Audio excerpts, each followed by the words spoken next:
खबर आपको दे रही हैं कोयटा से। कोयटा किला के सब्जल रोड भट्टी गली में घर के अंदर गैस लीकेज के बाइस से धमाका हुआ है, जिसके नतीजे में 8 अफराद जख्मी हो गए हैं। आपको अफसोस खबर दे रही है कि कोयटा किला के सब्जल रोड भट्टी गली में घर के अंदर गैस लीकेज के बाइस से धमाका हुआ है, जिसके नतीजे में 8 अफराद जो है वो जख्मी हो गए हैं। आपको अपडेट कर रहे हैं इस हवाले से कि धमाके से खवातीन और बच्चों समेत 8 अफराद झुलस गए हैं। बात करते हैं अब्दुल्ला जहरी से। आप अब्दुल्ला जहरी बताइएगा।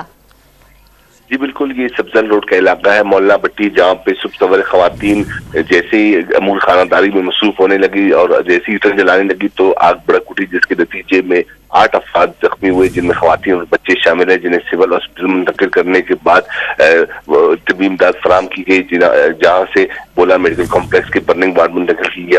सिविल अस्पताल हुकाम के मुताबिक एक खातून और 2 बच्चों की हालत तशवीशनाक बताई जा रही है, जबकि पुलिस ने इस हवाले से बताया कि रात गैस हीटर खुला छोड़ने के बाइस कमरे में गैस भर चुकी थी। जैसे ही हीटर जलाने के लिए आग जलाई गई तो घर में आग भड़क उठी है। जी बहुत शुक्रिया तफसीलात देने के लिए आपका, अब्दुल्ला जहरी।